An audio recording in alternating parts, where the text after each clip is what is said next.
Ngayong araw nga, samahan nyo kami dito sa Janice Private Resort. Ayan, napakalapit lang dito sa amin yan.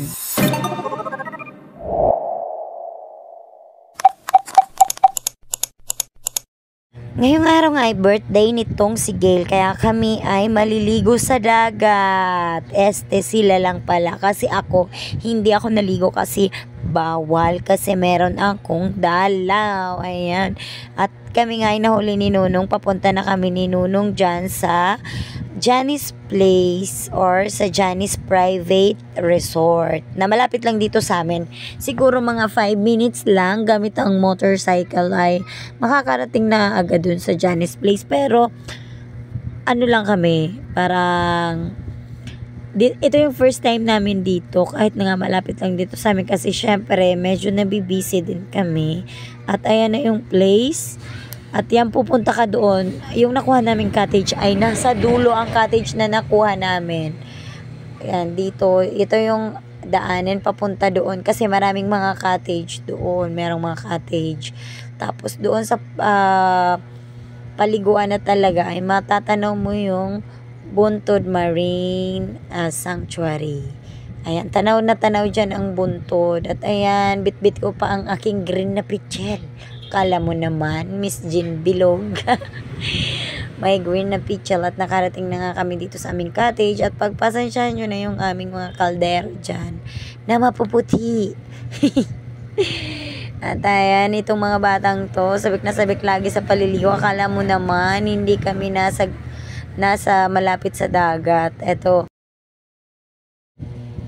nga pala si birthday girl, ayan, at nag-smile pa sa camera. Ayan, balik na naman sa dagat, kakaahon lang. Ayan, si Bibi, nasa gilid lang siya kasi nga medyo mataas-taas pa yung dyan, yung tubig. Pero nung pagdating namin is pa-low tide na siya. Kasi nga maaga pa daw yung high tide. At ayan nga, suot ko dyan ang aking photochromic sunglasses. Sa mga gustong umorder, nasa yellow basket ko lang yan sa isang platform. Ayan, murang-mura lang yan. Maganda siyang gamitin kasi nga, kapag nasa labas ka, ay ang kulay niya ay nagbablock siya. Then pag nasa loob ka lang, ay clear yung kulay niya. Kapag nasisinagan lang siya ng araw, saka lang siya magbablock. At ako nga ay tiga-bantay lang ng mga pagkain dito. Kasi nga hindi ako naligo. Kasi nga meron akong bisita. Hindi pa siya umaalis. Ayan, merong spaghetti. Merong pansit. Hindi mawala syempre ang pansit.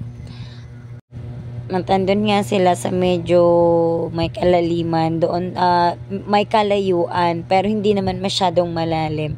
At ayan, ito na yung pauwi na kami dito. Saka lang namin na picture, na videohan kasi nga hindi kami nakapag-video ng maayos nung pagpasok namin. Kaya ayan, balik-balik kami doon sa may mga payong. At nag-picture muna kami doon, Lakakay.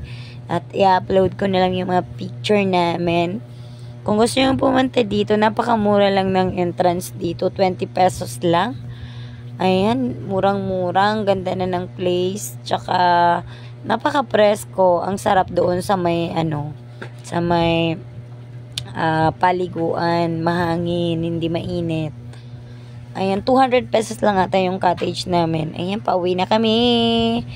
Huwag kayong mag-alala, yung mga batang yan na nakasakay sa taas ng tricycle, hindi naman mabilis yung pagpapatakbo. Yun lang.